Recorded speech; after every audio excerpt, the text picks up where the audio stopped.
Hey, how are you folks? And welcome to Hanging Out with Popsy Guy, the inaugural first edition.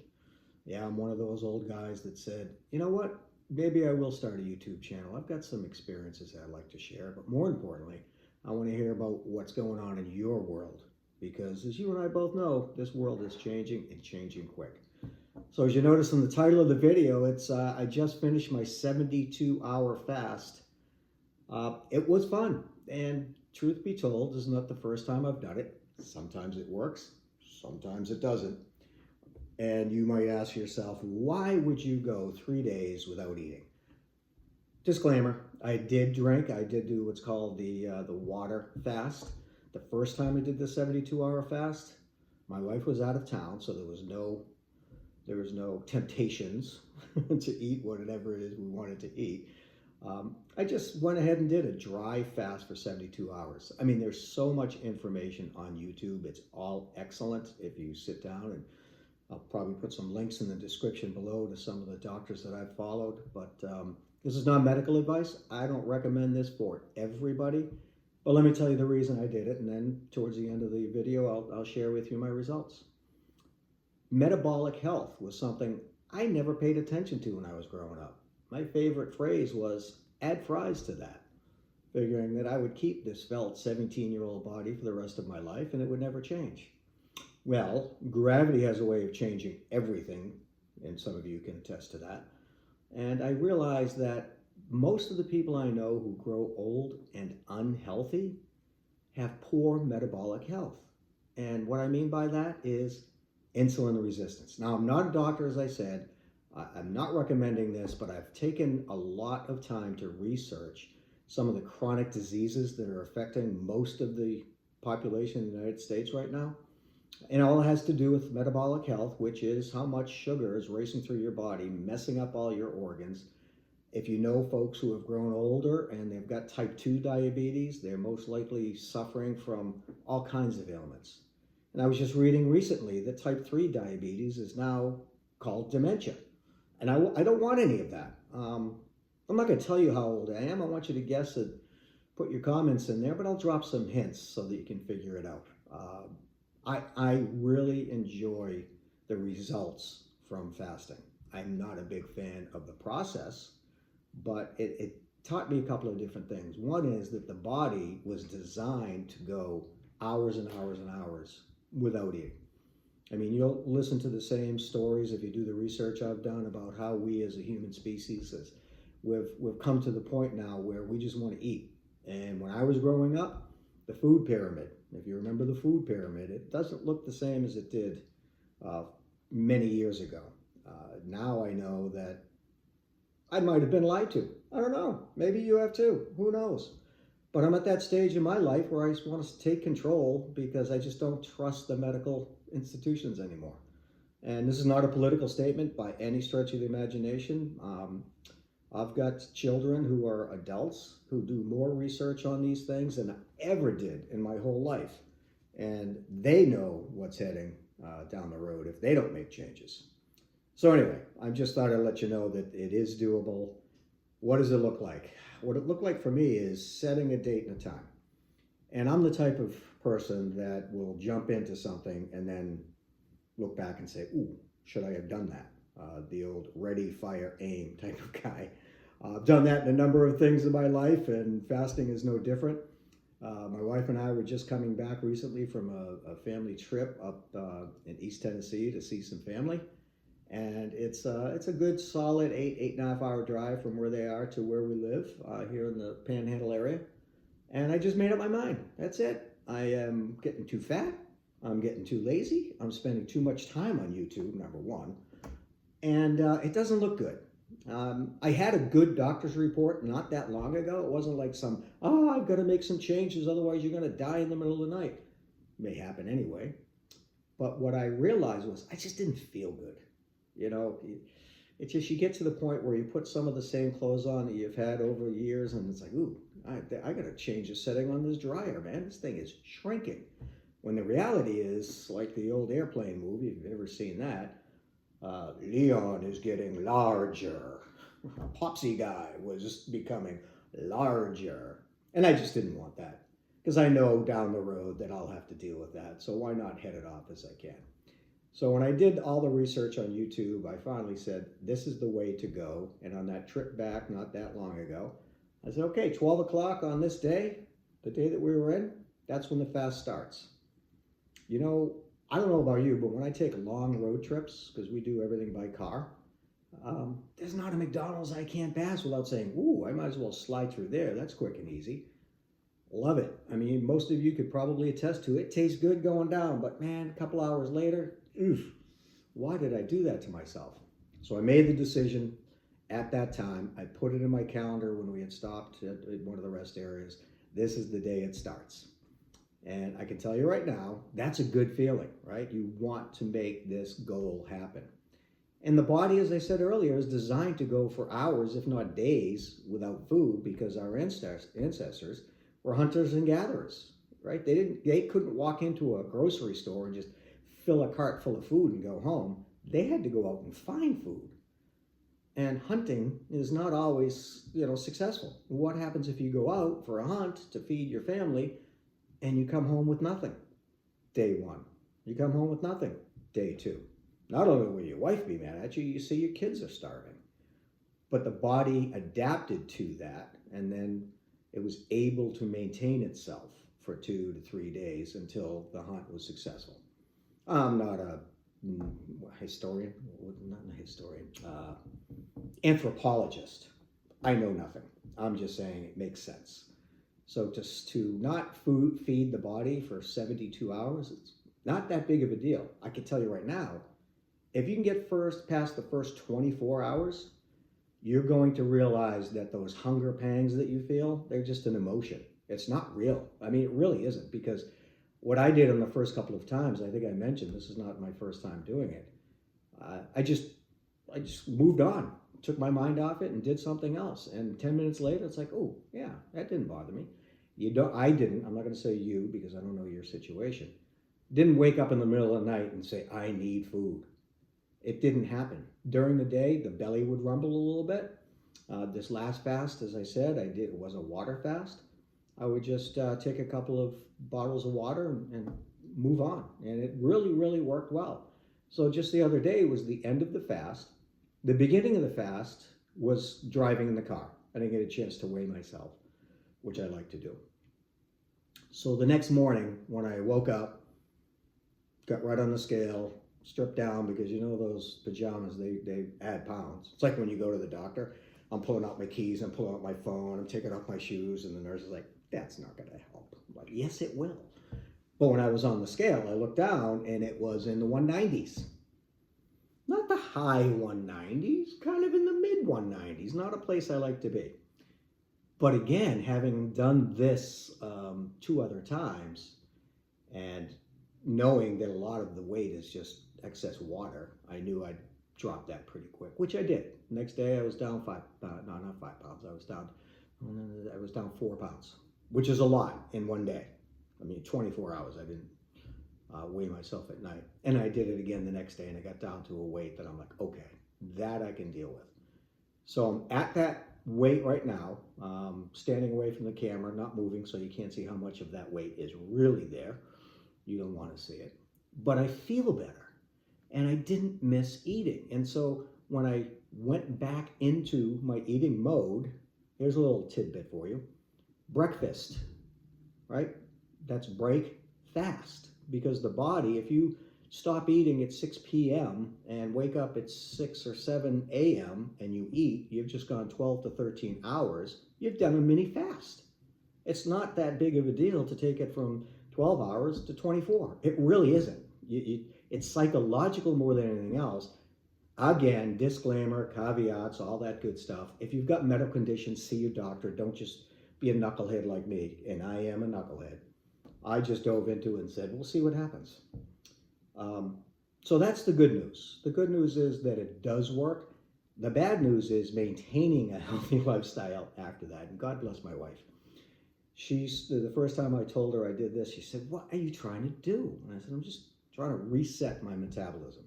Because the real benefit of doing a fast like that is you reset your body. And again, I'll hopefully be able to link some of the The information that I've used and the doctors that I've followed, and the consistent message is the longer you can go without eating, the more corrective action your body is taking inside. Cells are being replaced, the old cells are being flushed out, new cells are being created. Your blood pressure goes down. I'm at that point in life where, well, the first time I took high blood pressure medication was when I was, my kids were, let's say, 4 and 3, and I was running my own business from scratch. My wife was a stay-at-home mom, and I wasn't making any money, and I went to the doctor. He goes, you get something going on in your life? I said, yeah. I told him what was happening. He said, here, take these. So I've been on blood pressure medication for, a number of centuries, number of years. But I'm not going to come off of it without talking to my doctor, but I monitor my blood pressure now, and it's nowhere near what it was when I was just a fat blob. And you probably have already turned this off now, but I have the ability to stay up late. I do, and flip through the channels. In our house, we live in what's called a CFZ. And if you're not familiar with that term, it's the commercial free zone. So when you're watching television with Popsy Guy, it's quite an experience. You might be getting into what's there, and all of a sudden my spidey senses say, guess what? There's a commercial coming. And all of a sudden the countdown goes 3, 2, 1, commercial. I grab the remote, and that's the end of that. I'm not going to sit there and have somebody try to sell me something I don't want. I'm going to the next thing. And in our house, the next thing is usually some type of sports, whether it's the college football season, the pro football season. Huge hockey fan. I played hockey most of my life. We're in a great time right now because we're coming into all kinds of tournaments and the playoffs and whatnot. So that keeps me busy most of the time. But I want to let you know that the fast worked. As I give all the credit to my lovely bride, because she heard me, and she doesn't want to have the same junk in the house that we usually have, which is English muffins, bagels, bread, chips, crackers and cheese, which is my go-to. When I've got nothing good that I want to eat and I think I can trick myself into saying crackers and cheese are good, plate of crackers and cheese, please. I'll throw a few grapes on there and say, see how healthy that is? Not in the quantities that I eat it at the time that I eat it. So I need to break all of those habits. And it's pretty sad, because how many times do you break a habit? You should only have to break it once. I'm breaking it like 6, 7 times a year. That's just my mentality. That's my personality. I will inevitably slip back. And I've used this analogy with people before. They say, well, this so-and-so will change, or that person will change. And I say, well, if you take an elastic and you pull it and it changes shape, what happens as soon as you let go? Goes right back to the way it was. I'm not going to speak for you. You're probably a lot different than I am, but I go right back to the way I was. And it's hard, and developing new habits. So the new habit, not new, a habit that I stopped, that I want to start again, is more healthy eating. For example, this morning, not even this morning, because I'm also doing intermittent fasting, which I'll share with you how that works. I made myself a nice omelet. I'm not a cook. It's the first time I've actually tried to fold the eggs over, because it usually ends up scrambled eggs. But I was successful, and I had all kinds of chopped up vegetables from dinner left over last night, and mushrooms. I forgot the cheese, no big deal, but that satiated me. I'm fine. I don't need to eat. And tonight, before 7 o'clock, maybe I'll have, I know there's a nice salad in there, I'll finish that. When the old Popsy Guy, 2 weeks ago Popsy Guy, would be elbow deep in a box of extra toasty Cheez-Its and maybe a cold beer, maybe, to wash it down. That is where I get in trouble. Yeah, I know you don't do this. I know you're probably saying, well, geez, Popsy Guy, why don't you go run? Why don't you go do something? Yeah. Have you ever seen a bull moose backing out of a swamp? That's how I look when I'm running. It just is not pretty. Last time I had to run, well, I was in high school playing soccer, and I think the balls were square back then. But the coach made us run 2.5 miles before practice. The coach we had ended up being my hockey coach as well. He said, we are not the most talented team in the division, but by God, we're not going to get beat because we get tired. And that was his motto. His motto was, we'll just outwork the other team. That's the last time I ran. The only other time I thought about running, my brother, who's a huge fitness freak, he is, he's a little bit older than I am, still working out every day, still doing things and running and doing all the crazy things that I see people on TV do.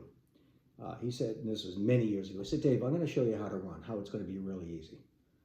So we're out in the streets of the hometown we grew up in, and he said, see that telephone pole? I said, yeah. He says, do you think you can make it to there? I said, yeah. He goes, all right, let's go.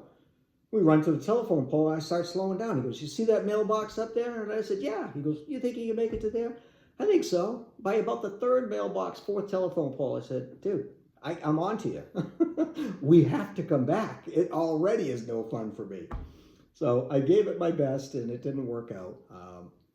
But that's just the way it is. And as I said, I played, not high level ice hockey for most of my life. I played in competitive hockey, which is good. That kept me in shape. I played 2 or 3 times a week. When racquetball was all the rage, I was playing racquetball a couple of hours a week. Now, getting out of the car, it's like, oh, yeah, ooh, I didn't realize that hurt. I'm starting to sound more and more like my old man when I make noises that I didn't even realize I made, but I'm the only one in the room. Again, you probably can't relate to this because you're probably in great health and things are good, and I hope they are. But that's what Popsy Guy is thinking about, and just want to share that with you. If you're at that stage of your life where food is just really kind of taken over, change it. You have the ability. This is, again, not a political station, not a political statement, but I see people so big, it breaks my heart how they can operate in a day-to-day environment with the size and the weight that they're carrying, where it wasn't that long ago, 40 years, 50 years at the most. You have pictures of people back then at the beach. You didn't see a lot of overweight people. And again, here's a little hint to how old I am. When I was in school, everybody knew who the fat kid was. That's just the reality. If you're somewhere around my chronological state, you'd agree. Say, yeah, I remember that. That's changed. It really has changed. And I don't want to just go along with whatever it is that people are trying to sell me as far as food. I've got to get a little bit smarter. And this is the way that I do it. As I said, if I can figure out how to do it, I will link to the couple of folks that I watch. If you're at all interested, it's doable. I'm not going to say it's easy for everybody. My personality is not the same as yours. When I take on something, I just dive in, as I said before, ready, shoot, aim. And sometimes it works, sometimes it doesn't. But before I let you go, you're probably asking, you mentioned Popsy Guy a couple of times. It's a good story. I am a grandfather. My wife and I are grandparents to 6 beautiful children. And one of the oldest one, who's now 7 years old, a number of years ago, I was Pops. You know how if you become a grandparent, you get to pick your own name? And if you're at all lucky, that will stick. Grammy, Graham, Grandpa, Nana, whatever.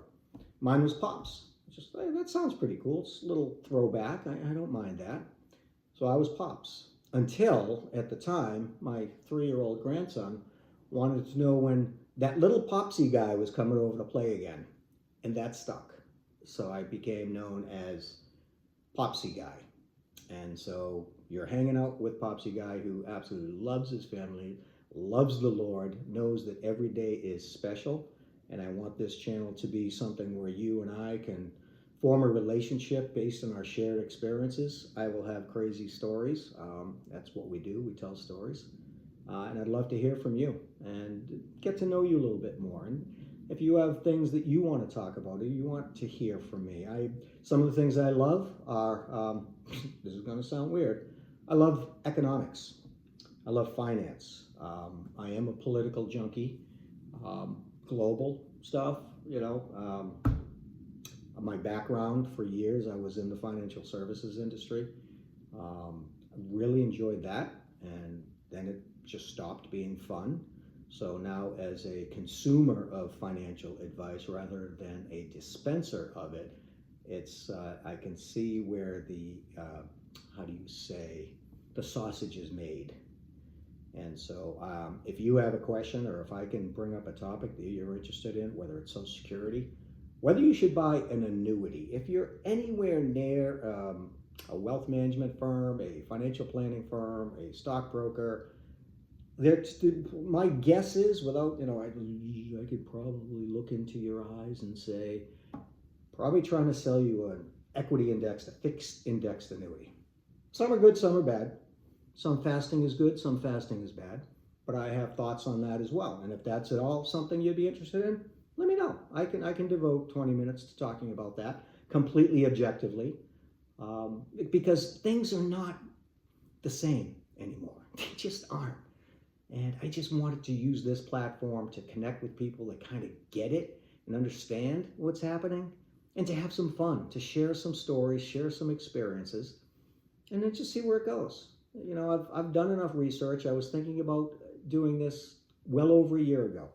And the topic at that time was a fellow who was talking about taking Social Security early.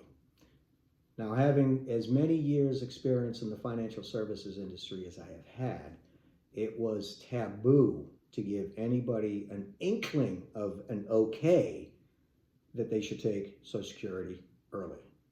You basically weren't trained to say no, but you were highly encouraged to tell them, no, you need to wait. You need to focus more on your investments. Don't worry about Social Security. Might not even be there when you come around.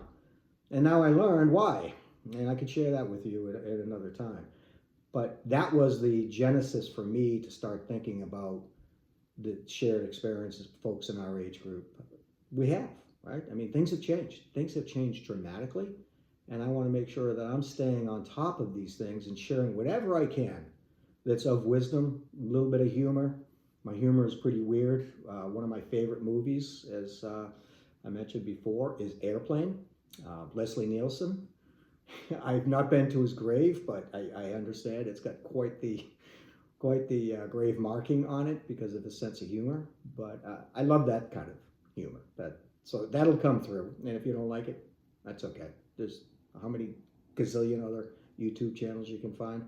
But I'm hoping to connect with folks that love the Lord, love life, love their family, and want to take care of themselves so they stay around a lot longer.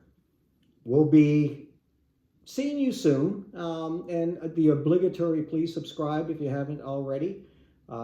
Certainly let me know in the comments what you enjoyed, what you thought was horrible. I mean, this is new for all of us, but I just wanted to put this out there and, hopefully get to know you a little bit better and become friends. So signing off, hanging out with Popsy Guy.